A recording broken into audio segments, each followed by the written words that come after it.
Pemirsa, seorang balita terkunci sendirian di dalam kamar di kawasan Duren Sawit, Jakarta Timur. Orang tua balita yang panik langsung menghubungi petugas Sudin Damkar Jakarta Timur untuk mengevakuasi balita yang sempat terjebak hampir setengah jam.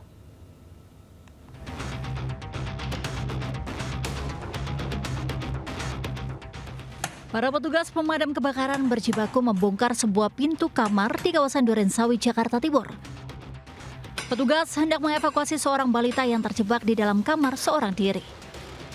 Balita tersebut terkunci dari dalam karena diduga memainkan kunci kamar yang tergantung di pintu. Sekali lagi nih,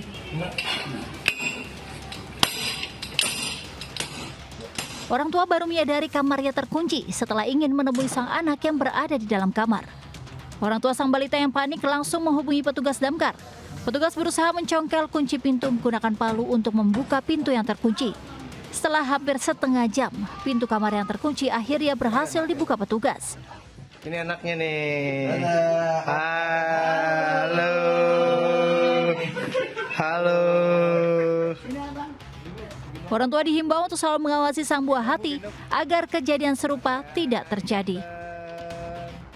Dari Jakarta, Rio Manik, Ayus melaporkan.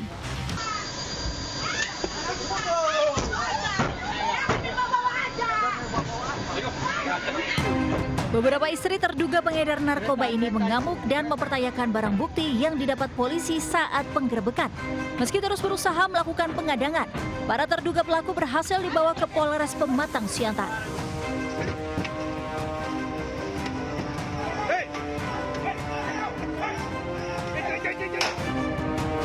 Sebelumnya, sejumlah pria kabur saat Satuan Narkoba Polda Sumatera Utara tiba di Jalan Lokomotif. Wilayah yang dikenal dengan Kampung Narkoba Bangsol ini kerap dijadikan lokasi peredaran sabu. Dalam penggerebekan, 4 pria terduga pengedar sabu ditangkap serta seorang wanita yang melakukan pengadangan. Ada video sebagai barang bukti. Kami telah mengamankan seorang perempuan tersangka Hazura Mustika yang mengakui sebagai istri dari tersangka Johari Prayudi yang ditangkap sebelumnya. Polisi akan rutin melakukan penggerebekan narkoba di wilayah Bangsal untuk memutus rantai peredaran barang haram tersebut. Dari Pematang Siantar, Sumatera Utara, Darba Setiawan, Ayus melaporkan. Awal informasi pertama, pemirsa, seorang bocah berusia 9 tahun di Sukabumi, Jawa Barat melakukan teror pembakaran sejumlah rumah milik warga. Aksi tersebut dilakukan lantaran terinspirasi film yang ditontonnya. Hati, aya jelema jangan duruk tingali di mah aing. Rentetan teror pembakaran rumah milik warga ini terjadi di Kampung Tipar, Kecamatan Citamiang, Kota Sukabumi, Jawa Barat. Aksi pembakaran itu sudah terjadi dalam 4 hari terakhir. Terakhir insiden tersebut terjadi Jumat siang saat warga pulang Jumatan. Total hampir 13 titik rumah warga menjadi korban pembakaran. Tak hanya rumah, fasilitas umum juga menjadi sasaran. Setelah terungkap pelaku pembakaran selama ini meresahkan warga, ternyata seorang bocah berusia 9 tahun. Pelaku merupakan warga sekitar lokasi kejadian itu. Diamankan warga saat akan kembali melakukan pembakaran rumah milik warga lainnya. Usai diamankan polisi, anak tersebut mengaku aksi pembakaran dilakukan lantaran terinspirasi film action yang ditontonnya. Untuk motif ABH tersebut melakukan pembakaran menggunakan korek api gas karena iseng dan terobsesi oleh tontonan atau film yang ditonton di televisi. Setelah dimusyawarahkan dengan warga, kepolisian dan para korban, kasus telah diselesaikan secara kekeluargaan. Bocah tersebut juga sudah dikembalikan kepada orang tuanya namun dengan pengawasan ketat. Dari Sukabumi, Jawa Barat, Budi Setiawan, iNews melaporkan. Pemirsa, polisi menangkap 2 pelaku penyerangan di lingkungan rumah anggota DPR Ahmad Saroni di Tanjung Priuk, Jakarta Utara.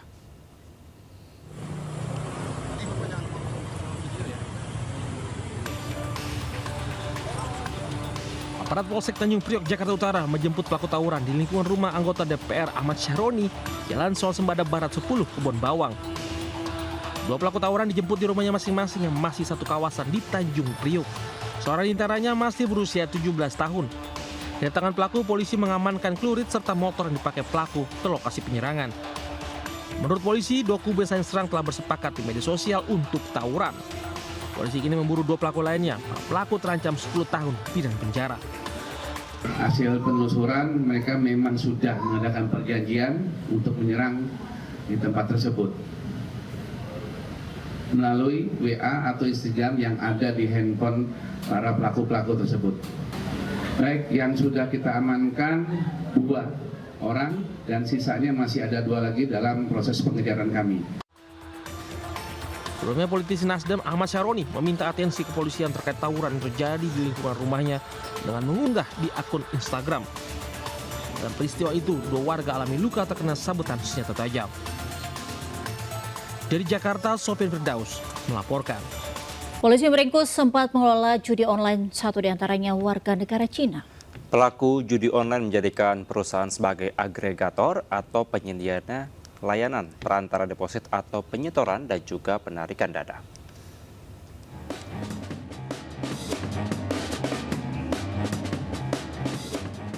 Direktorat Tindak Pidana Cyber Barreskrim Polri meringkus 4 tersangka pengelola situs judi online. Mereka ditangkap di 4 wilayah berbeda: Bandung, Bogor, Jakarta Utara, dan Jakarta Barat. Pelaku menggunakan modus merchant agregator agar situs judi online sulit diungkap. Hasil penyelidikan, ada 8 penyedia jasa pembayaran digunakan situs judi online. Polisi masih memburu 3 pelaku lain yang masih buron.